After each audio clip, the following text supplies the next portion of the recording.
Meus irmãos, é um prazer encontrar vocês aqui. Como vocês sabem, eu e Kênia agora estamos morando em Goiânia e nós continuamos cheios de saudades do convívio com vocês. E hoje eu tenho a oportunidade de compartilhar novamente com vocês aquilo que o Senhor tem colocado em meu coração. Na semana passada, nós tivemos uma exposição sobre o capítulo 8 do Evangelho de Mateus. Esse capítulo ele narra diversos milagres de Jesus. Nós vimos na semana passada 3 verdades sobre esses milagres de Jesus. Primeiro, que o reino de Deus, ele manifesta o poder de Deus, porque Jesus tem um poder extraordinário. Depois, que Jesus nunca rejeita aqueles que o procuram e por isso nós devemos ir a ele. E vimos que o coração de Jesus, ele é receptivo e é cheio de compaixão. Hoje nós vamos continuar nessa mesma linha, agora com o capítulo 9 do Evangelho segundo Mateus, que também está repleto de milagres. E também vamos ver outras 3 verdades que esse capítulo nos revela. Jesus está em Cafarnaum, está realizando milagres de cura e de conversão. No capítulo 9, ele cura um paralítico, levado até ele pelos seus amigos. Ele cura uma mulher acometida por uma hemorragia severa. Jesus ressuscita uma menina, filha de um líder religioso da cidade. Ele cura 2 cegos e cura também uma pessoa muda que está possuída pelo demônio. Neste capítulo, Jesus restaura existencialmente Mateus, o autor do Evangelho, que é um publicano, cobrador de impostos. Um homem que é considerado separado de Deus e de seu povo. Um homem que é desprezado. Um homem que é considerado pecador e doente da alma. Um homem para quem se deseja o inferno. Era isso que os judeus viam nos publicanos. Mas um homem que, milagrosamente, deixa tudo para trás, levanta do lugar onde está e segue Jesus. Essas são histórias de cura física e de cura interior, e todas elas falam de fé. Na cura do paralítico, nós vemos Jesus observando a fé do homem deitado na maca e a fé dos seus amigos. E por isso Jesus resolve perdoar os pecados e curar a paralisia daquele homem. Na restauração de Mateus, a fé se expressa na entrega de si mesmo, e não na independência econômica, nas ambições e nas possibilidades de lucro. É a fé que traz consigo a paz, a alegria e as riquezas do reino dos céus. Na cura da mulher que sangra, nós vemos a perspectiva da cura pelo simples toque nas vestes de Jesus. E a confirmação vinda do próprio Jesus: ânimo, filha, a sua fé te curou. A fé do pai na ressurreição da filha morta, que se expressa na certeza do impossível, na restauração da vida pela imposição das mãos de Jesus sobre aquele corpo morto. A fé dos 2 cegos, que não vacilam em responder que sim, temos fé, Senhor. E por isso ouvem Jesus dizer: seja feita segundo a fé que vocês têm. E a fé implícita daqueles que levam a Jesus uma pessoa muda. E não era alguém que tinha perdido a capacidade de falar por algum problema físico, mas era um mudo que tinha sua voz silenciada pelo demônio. Em todas essas histórias, vemos a fé daqueles que acreditam no poder de Jesus, que liberta, que cura. A multidão presencia os milagres e fica maravilhada, cheia de temor, glorificando a Deus, porque deu autoridade a Jesus. Nunca se viu nada parecido em Israel, dizia a multidão. 7 milagres, 7 vidas curadas por Jesus, e a glória de Deus sendo revelada em cada história de vida. Agora, estas vidas são vidas transformadas, vidas resgatadas do fundo do poço, no pior momento, na maior das desesperanças, vidas sem chances, vidas sem cura, sem possibilidade de socorro, vivos mortos, que agora são totalmente restaurados por Jesus. As curas que vemos aqui, vistas com mais atenção, elas revelam também o sofrimento de Deus, porque apontam para o sacrifício de Jesus, Jesus que toma para si as nossas enfermidades e que leva em si mesmo as nossas doenças. Curas que antecipam a realidade do reino de Deus, porque cremos na vida que nos será restaurada e será vivida sem dores, sem doenças e sem morte. Porque não haverá mais enfermidades, porque a paz será totalmente restaurada e a vontade de Deus, que é vida, derrota todos os inimigos. Tem uma ilustração muito rica sobre os milagres. Os milagres são como pequenas conchas que encontramos na areia da praia e que nós trazemos para casa. Então, quando nós chegamos em casa e encostamos a concha nos ouvidos, ouvimos o sussurro do mar. Os milagres são sussurros de Deus em nossos corações, que nos permitem ouvir o mar da eternidade, a certeza da glória presente e da glória plena que virá. É claro que nem todos se maravilharam diante do que viram. Nem todos conseguiram ver para além das aparências. Diante da cura do paralítico, os mestres da lei viram blasfêmia, porque Jesus ousou perdoar os pecados daquele homem. E por causa disso, tiveram que ouvir Jesus afirmar a sua autoridade.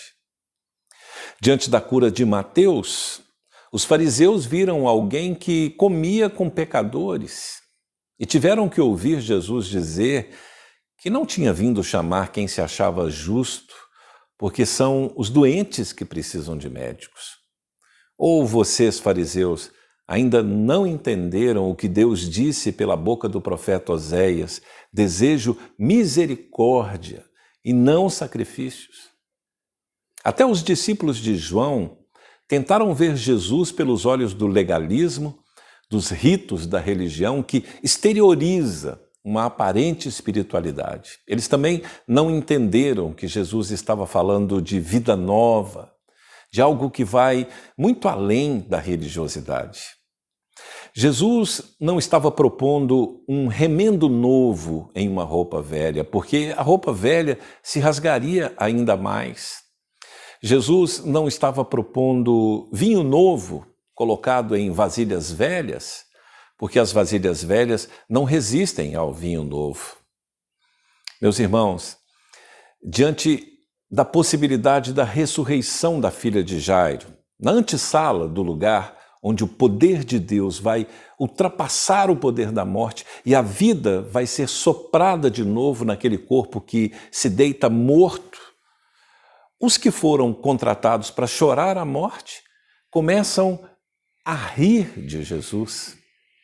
E diante do poder de Deus que expulsa os demônios, os fariseus veem o príncipe dos demônios, ao invés de ver Jesus, a quem toda a autoridade foi dada. Jesus é acusado de blasfemo pelos mestres da lei, de transgressor da religiosidade pelos discípulos de João Batista e de imoral e aliado do diabo pelos fariseus. Aqui no capítulo 9 do Evangelho de Mateus, nós vemos um Jesus gerúndio, um Jesus percorrendo todas as cidades, um Jesus ensinando nas sinagogas, nas estradas, nos montes, nas casas, no caminho que o levará até a cruz.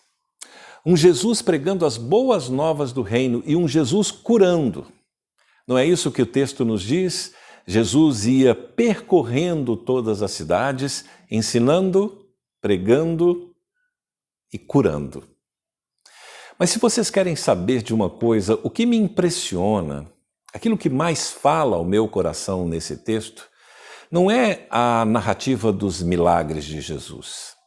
Eu não me surpreendo com os milagres de Jesus, porque Jesus é Deus conosco, Jesus pode tudo, Ele pode qualquer coisa. Também eu não me surpreendo quando eu vejo pessoas que lutam contra o óbvio. Pessoas que deliberadamente querem permanecer em um estilo de vida medíocre, cego, enviesado, doente, enquanto Jesus está próximo, oferecendo vida nova e sem remendos. Estas realidades, elas não me impressionam e elas não me surpreendem também.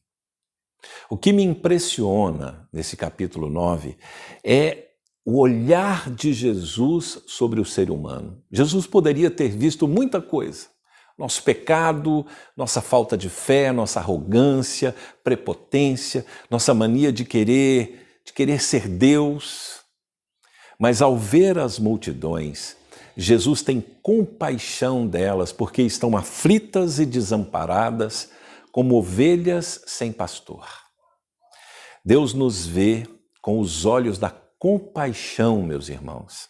E Deus espera que cada um de nós seja capaz de desenvolver esse mesmo olhar. E se a compaixão é o sentimento que surge quando vemos o sofrimento do outro, e esse sofrimento gera em nós a motivação do cuidado, nós precisamos aprender 3 verdades sobre o olhar de Jesus. E a primeira verdade é que os olhos de Jesus veem o sofrimento do outro sem julgamentos, sem críticas. Jesus faz a cura física do paralítico ser precedida do perdão dos pecados daquele homem que estava ali na maca. Jesus primeiro perdoa os pecados dele, somente depois diz a ele para se levantar, para pegar a sua maca e voltar para casa. Então, nos olhos de Jesus, não há julgamento, não há crítica, porque não há crítica que possa resistir ao perdão de Jesus. Hoje nós usamos máscaras para nos proteger do Covid-19 e isso está muito certo. Mas tem gente que usa máscara para se proteger do outro, para viver afastado do outro, em uma redoma de vidro asséptica, sem contaminação do outro. E Jesus nos ensina que quando a gente se acha justo demais, nós estamos nos afastando dele, porque ele veio curar os doentes, os que precisam de médicos, os pecadores. Ele não veio para aqueles que se acham sãos. Então, na vida nova do reino, não há espaço para os julgamentos ou para as críticas. O espaço é de misericórdia e de perdão. Essa realidade do reino não pode ser alcançada pelas lentes da religiosidade. Pelo contrário, a religiosidade precisa ser reaprendida sob uma nova ótica. Apesar daqueles que viam imoralidade, Jesus traz cura e vida, desejo misericórdia e não sacrifícios, diz o Senhor.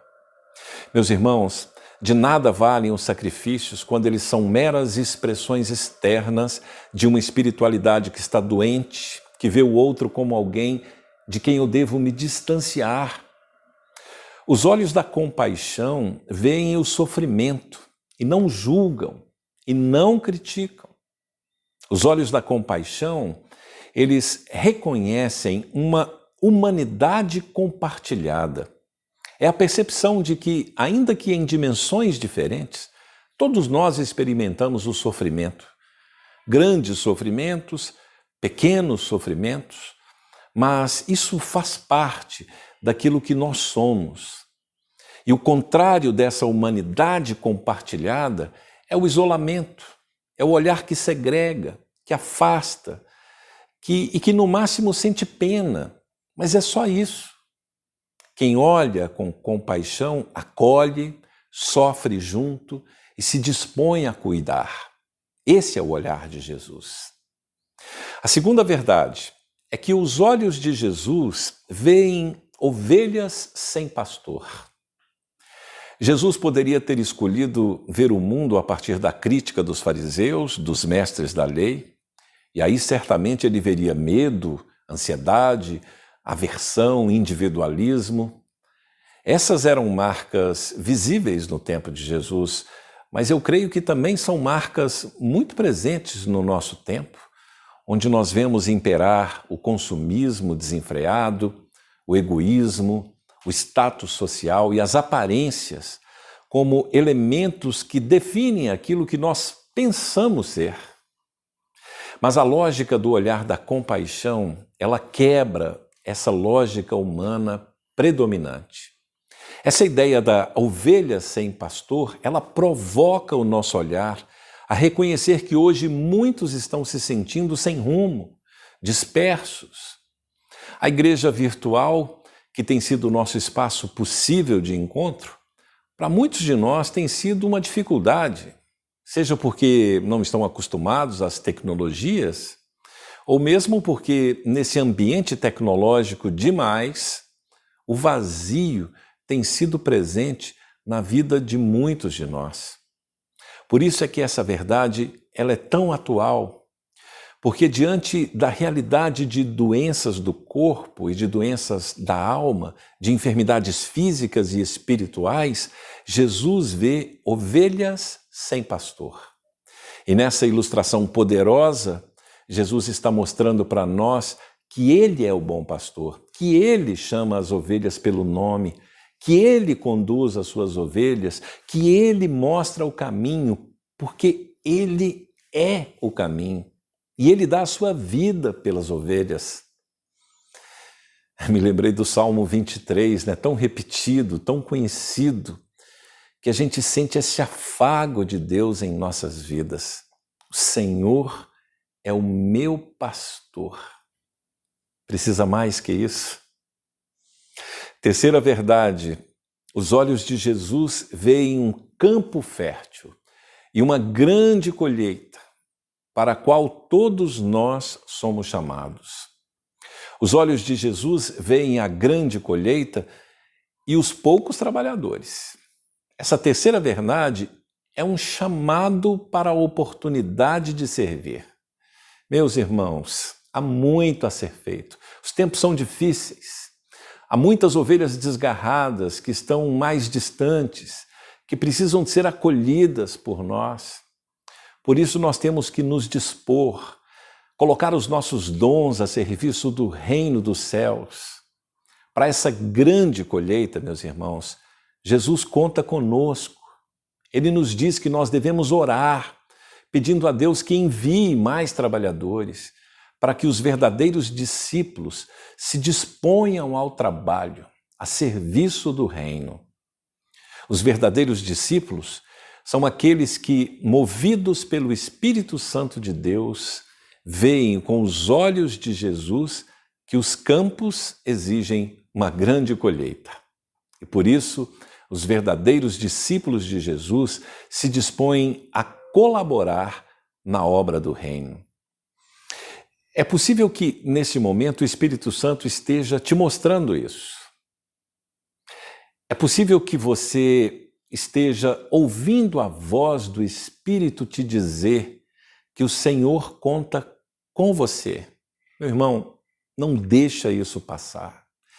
Essa é uma oportunidade, se disponha e deixe que o Senhor use você. Se aprendemos a ver o mundo com os olhos de Jesus, nós experimentamos vida nova, cheios de fé, de amor, de compaixão e restauração do corpo e da alma. Que nós possamos ver o mundo com os olhos de Jesus. A vida nova é um convite especial que o Senhor faz a mim, a você e a cada um de nós.